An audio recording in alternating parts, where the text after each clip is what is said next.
Alors effectivement, cette introduction, ce séminaire, elle va se faire par le biais d'une approche très comparative. Moi je viens de la littérature comparée, et c'est dans ce carrefour entre littérature de science-fiction, cinéma de science-fiction, jeux vidéo inspirés par ces thèmes et technologies développées dans les laboratoires, des technologies qui vont être offertes au grand public, de réalité virtuelle, de casques, de masques, de gants. On s'était dit avec Étienne Armand que ce serait intéressant de vous proposer une rétrospective analytique qui vous parle d'un futur qu'on a vu dans le passé. Alors pourquoi s'intéresser à ces films de science-fiction des années 80 jusqu'au début des années 2000, qui sont déjà datés dans leurs effets spéciaux, qui sont datés dans leur conception?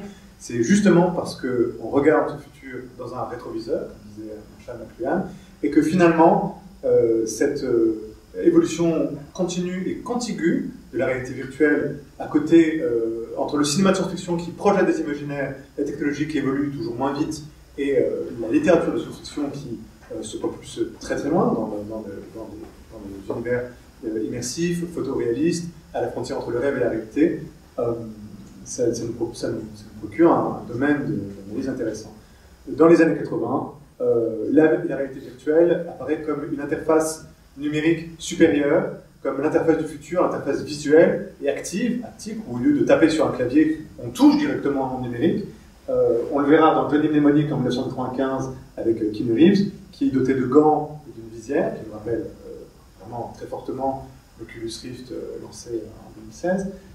Mais déjà dès Cobalt de Laurent Maurer en 92, on a ce casque, cette visière, et ces décors chatoyants, extrêmement kitsch pour notre sensibilité actuelle, parce que nous sommes la génération qui arrive après Matrix, mais qui à l'époque étaient représentatifs, étaient des marqueurs de la technologie, marqueurs d'un futur, un futur aux couleurs vives et résolument cyberpunk, pour reprendre l'expression développée par William Gibson dans The Romancer.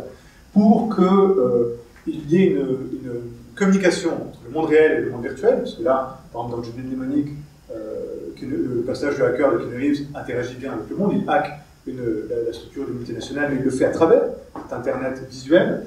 Pour que ces deux mondes communiquent, il faut qu'un mouvement dans un monde puisse correspondre à un mouvement dans un autre. D'une certaine manière, ça veut dire qu'il faut que l'image numérique devienne beaucoup plus humaine, beaucoup plus reconnaissable comme étant tridimensionnelle, mais il faut aussi que le monde qui est le nôtre devienne plus descriptible, devienne plus analysable, et on voit que cette démarche de représenter le monde dans un repère tridimensionnel, en fait, elle ne date pas d'hier, elle ne date pas des années 80, elle date du début du siècle, des expériences de Frank Gilbert dans Motion Studies pour analyser les mouvements d'ouvrières dans cette démarche tayloriste. Il les place dans un repère 3D avec des repères lumineux sur les mains, et on fait des photos prises longues pour regarder leurs mouvements.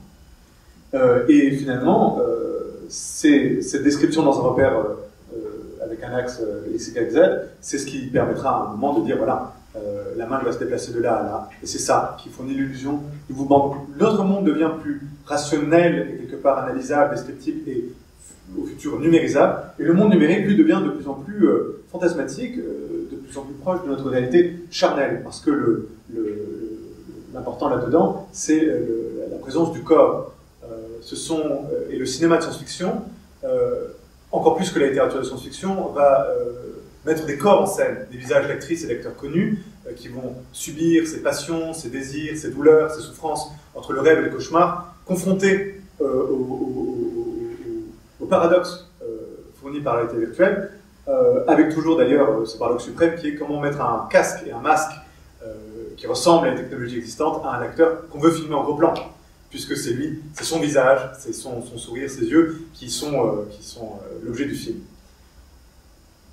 Dans Johnny Mnemonic en 1995, Keanu Reeves glisse sur ses yeux cette visière, et quand on lui demande qu'est-ce qu'il fait, un personnage vient le chercher dans cette démarche, il dit je vais sur le web, c'est aussi simple que de passer un coup de fil.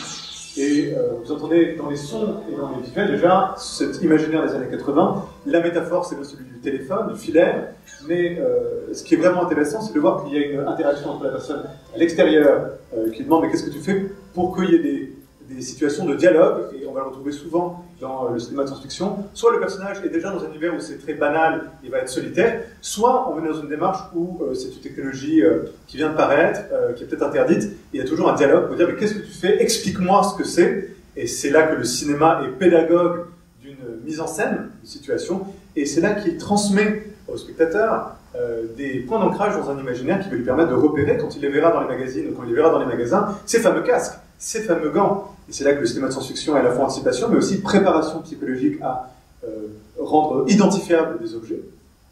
Et donc, c'est là que c'est un imaginaire qui circule de manière littéraire, mais aussi commerciale, entre les laboratoires, les salles de cinéma et les livres de science-fiction dans les devantoirs des librairies. Dans 13th Floor, Passé virtuel en français, le personnage est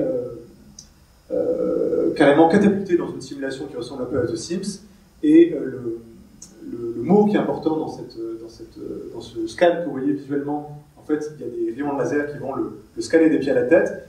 Il y a un écran qui s'affiche et qui va dire « Transfert de conscience terminé ». Consciousness transfer activated.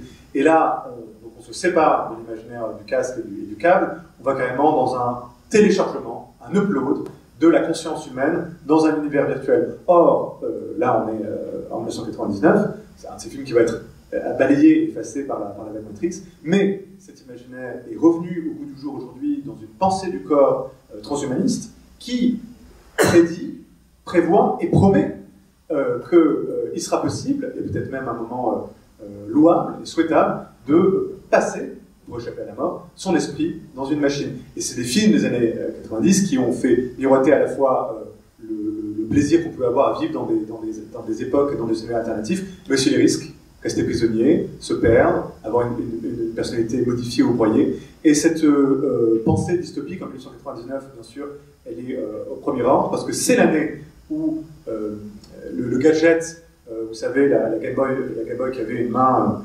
un gant outillé pour interagir avec la machine, ça c'est resté des gadgets de geek. En 1999, c'est la culture mainstream qui va être touchée, infectée par le virus Matrix. Et je vous montre. Parce que en 1999, on va voir une interface cette fois résolument futuristique, puisque le câble passe dans l'arrière de la nuque et sans aucun outillage, gants ou casque, Neo, Keanu Reeves, est transporté par étapes dans tout ce qu'on peut imaginer qui peut être la réalité virtuelle. Réalité vide, réalité peuplée de tout ce qu'on veut, et puis réalité qui ressemble au monde réel mais qui n'est qu'une simulation. On retrouve d'ailleurs le personnage de Keanu Reeves, le corps de Keanu Reeves, qui était déjà en 1995 dans Johnny Mnemonic. Pourquoi lui? Pourquoi est-ce qu'il a fallu que cet acteur soit notre passeur entre l'imaginaire de la réalité virtuelle et puis finalement le visage de Matrice? Peut-être parce que son visage, on dit souvent très tragique mais aussi très androgyne, est un vecteur de projection pour les spectateurs et qui nous a entraînés, donc en 99, dans cette idée et cette idée assez troublante, qu'est-ce qui nous dit que le monde dans lequel on est n'est pas une simulation?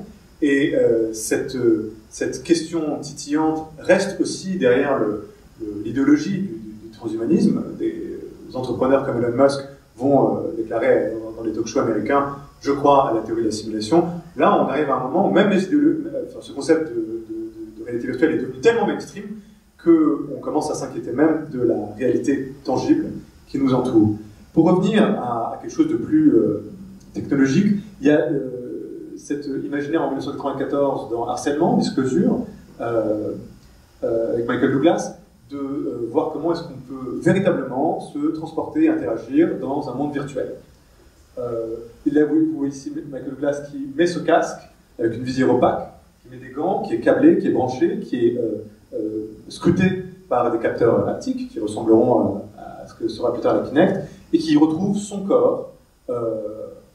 Lui se voit en réalité point of view, mais nous le voyons finalement outillé, et un des détails intéressants de ce film, Harcèlement, c'est que le casque opaque dans le monde réel est devenu une visière translucide à l'écran. Et donc, on voit que le cinéma va se poser aussi des problèmes de représentation très sensibles, très concrets, comment garder le visage de l'acteur visible, mais aussi comment imaginer, comment on se voit sous forme d'avatar, puisque là, on a eu affaire à des personnages qui sont solitaires, mais bientôt on arrivera à des visions type jeux vidéo multijoueurs en masse, Et là, il va falloir se demander comment est-ce que j'apparais aux autres. Je vois mes mains, c'était ce qu'il y avait dans The Lawnmower, le cobaye regarde à travers l'écran ses mains virtuelles dans ce design un peu des années 80 et dit « Est-ce que c'est ma main? Est-ce que c'est bien ma main ?»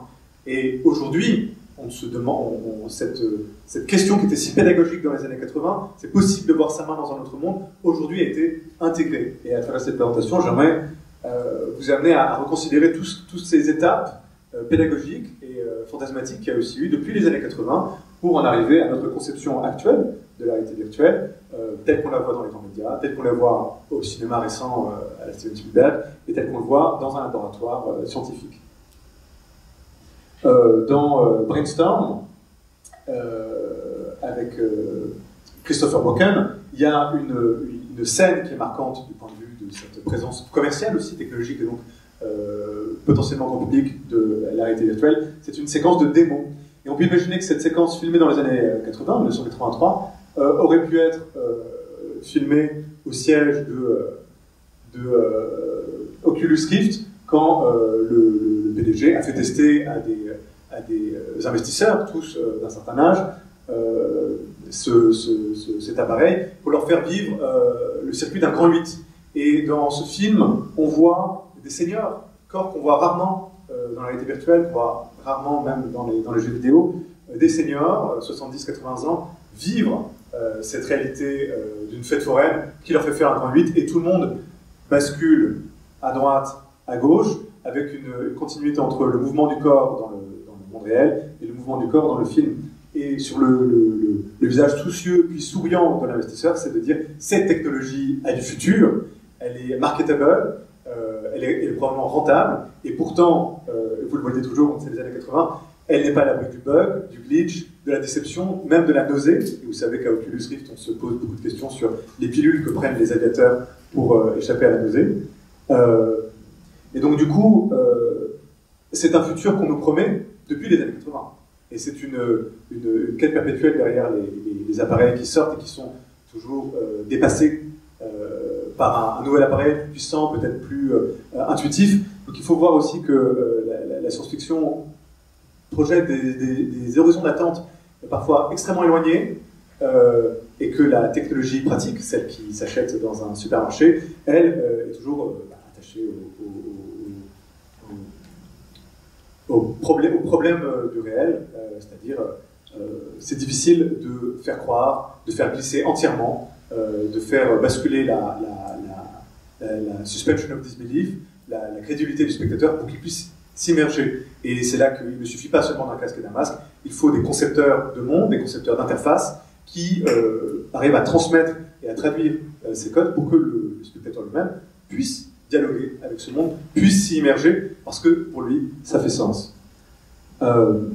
Cette perspective que j'ai évoquée, elle est sensible dans un autre film de 1983, un film de Cronenberg, qui, lui, pour une science-fiction plus fantasmatique, beaucoup plus sensuelle, beaucoup plus charnelle, imagine dans un univers VHS encore, pas du tout numérique, un énorme casque que vous voyez en bas à gauche de l'écran, qui vient se fixer sur la tête du personnage.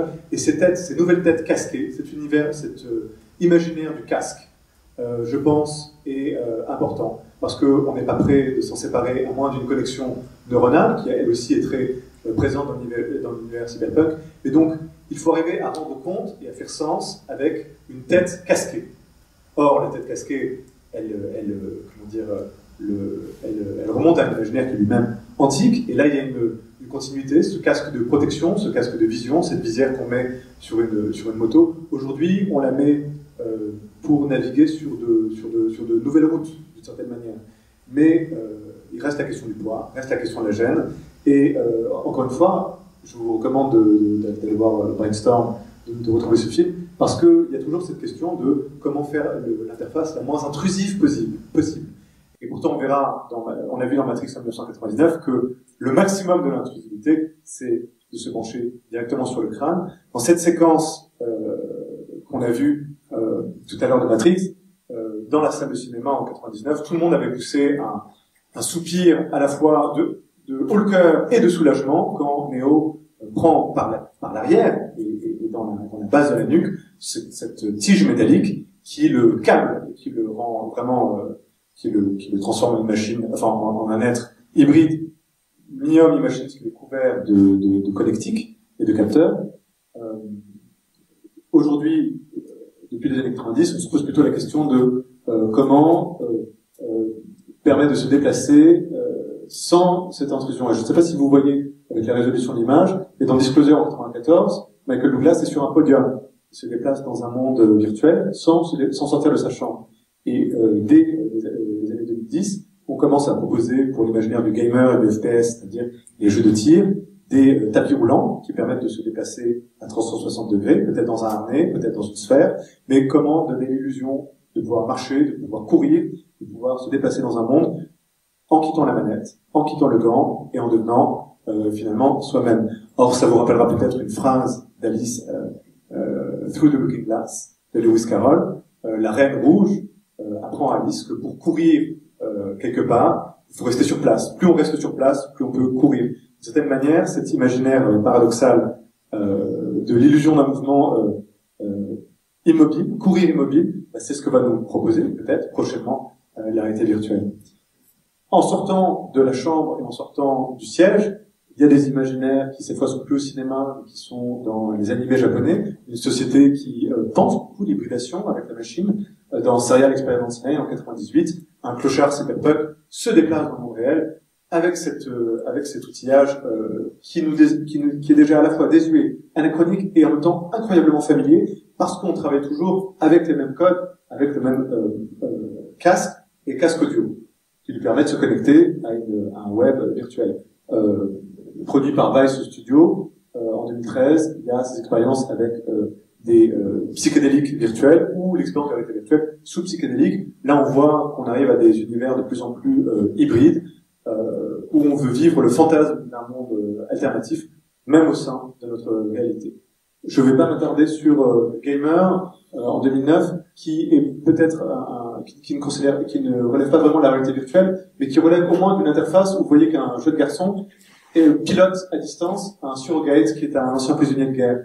Et donc du coup finalement, là la question c'est de savoir qu'est-ce qu'on va piloter avec ces mouvements. Un être virtuel dans un jeu vidéo, mais peut-être à terme aussi un robot dans le monde réel, et peut-être même un corps contrôlé ou contrôlable. La dimension qu'on a le moins évoquée, alors qu'elle est aussi extrêmement importante, c'est que si on a une liberté de mouvement dans un univers virtuel, c'est peut-être aussi pour y vivre des sensations qui ne sont pas accessibles dans le monde réel. Or, le cybersex qui était annoncé, attendu, aussi marketé dans les années 90, il s'exprime il trouve ses avatars en 94 dans le film Demolition Man avec Sylvester Stallone.